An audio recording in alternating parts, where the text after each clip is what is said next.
ኑሮ ቢከብደኝም ተስፋ አልቆርጥም የሚሉ ብዙዎች ናቸው። ነገር ግን ለምን ይከብደናል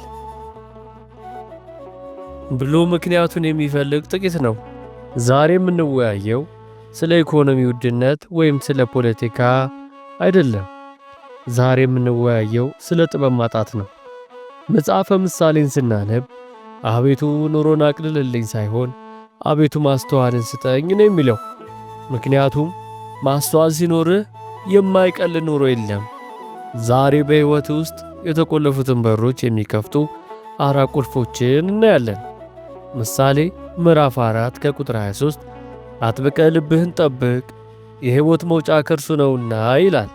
ኑሮ የሚከብደን በኪሳችን ገንዘብ ስለሌለ ሳይሆን በልባችን ሰላም ስለሌለ ነው። ዛሬ ወጣቱ የንጽጽር በሽታ ይዞታል። ሌላው የተሳካለትን ፎቶ ሲለጥፍ አንተ ያንተን ድካም ታያለህ። ያኔ ልብህ ማማረር ይጀምራል። አንድ መርከብ በባህር ላይ ሲጓዝ የሚሰምጠው በውጭ ያለው ውሃ ሲለበዛ ሳይሆን ውሃው ወደ ውስጥ ሰርጎ ሲገባ ነው። አንተም በዙሪያ ችግር ቢኖር እንኳ ችግሩ ወደ ልብህ ካልገባ አትሰምጥም። ልብህን ከምን ትጠብቃለህ? ከቂም፣ ከቅናትና ካልተገባ ፍላጎት። ልብህ በቆሻሻ ሐሳብ ከሞላ ኑሮህ የቆሸሸና የከበደ ይሆናል። ዛሬ ልብህን ፎርማት አድርገው። ምሳሌ ምዕራፍ 18 ከቁጥር 21 ሞትና ሕይወት በምላስ እጅ ናቸው ይላል። ብዙዎቻችን የገነባነው ቤት ውስጥ ሳይሆን የተናገርነው ቃል ውስጥ ነው የምንኖረው። ሀገሪቱ ተስፋ የላትም፣ እኔ ድሃ ነኝ፣ ቤተሰቦች አልረዱኝም ስትል የራስን እስር ቤት እየገነባ ነው። ቃላቶች እንደ ዘር ናቸው። የምትናገረውን ታጭዳለህ። ሁለት ሰዎች አንድ አይነት ችግር ገጠማቸው። አንደኛው ጠፋው አለ፣ ሁለተኛው እግዚአብሔር ያውቃል አለ። ልዩነቱ ቃላቸው ላይ ነው። መጨረሻቸውም እንደ ቃላቸው ሆነ። ዛሬ በራስ ላይ የምትናገረውን ቃል ቀይር። ከባድ ነው ከማለት እግዚአብሔር ያግዘኛል ማለት ጀምር። ምላስህ መርከብህን ወደምትፈልገው አቅጣጫ የምታዞርባት መቅዘፊያ ናት።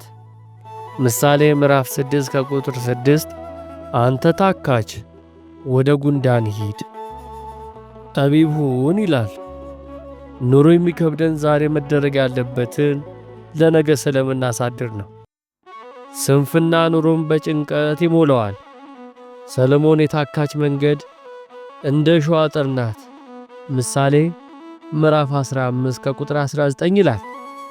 በሄድክበት ሁሉ እሾህ የሚወጋ የሚመስልህ ካልሰራህ ነው። ጉንዳን ነገ ክረምት እንደሚመጣ ስለምታውቅ በበጋ ትሰራለች። አንተስ ለነገ ምን እያዘጋጀህ ነው? ዛሬ የምታጠፋው ሰዓት ነገ ኑሮ ከበደኝ የሚያሰኝህ ሸክም ሆኖ ይመጣል። ትንሽ ሥራ አትናቅ። ትጋት ማለት ትልቅ ድርጅት መክፈት ሳይሆን ያለህን ትንሽ ኃላፊነት በጥራት መወጣት ነው። የትጉህ እጅ ትገዛለች። ምሳሌ ምዕራፍ 12 ከቁጥር 24 የጥበብ መጀመሪያ እግዚአብሔርን መፍራት ነው ይላል። ሁሉንም ቁልፎች ኖሮ እግዚአብሔርን ካላስቀደምክ ድካም ከንቱ ነው። ኑሮ የሚከብደው የሕይወት ባለቤት የሆነውን አምላክ ዘንግተን በራሳችን ትከሻ ላይ ሁሉንም ስንጭን ነው። እግዚአብሔርን መፍራት ማለት እርሱ የሚያሳዝነውን ነገር አለማድረግና እርሱን ደስ የሚያሰኘውን መፈለግ ነው። ጥበብ ማለት ነገሮችን የምታይበት መነጽር ነው። መነጽርህ የጠቆረ ከሆነ ዓለሙ ሁሉ ጨለማ ይመስልሃል። በጥበብ ስትኖር ግን በችግር ውስጥ መንገድ፣ በጨለማ ውስጥ ብርሃን ታያለህ። ውድ ተመልካቾቻችን ዛሬ ያየናቸው አራት ቁልፎችን ልብን መጠበቅ፣ አንደበትን መግዛት፣ መትጋትና እግዚአብሔርን መፍራት ናቸው። የሕይወታችን ሸክም ያቃልሉታል። ይህ ቪዲዮ ለጓደኞቻችሁ እንዲደርስ ሼር አድርጉት። በሚቀጥለው ክፍል ደግሞ ስለ ጓደኝነትና ተጽዕኖ በሰፊው እንመለከታለን።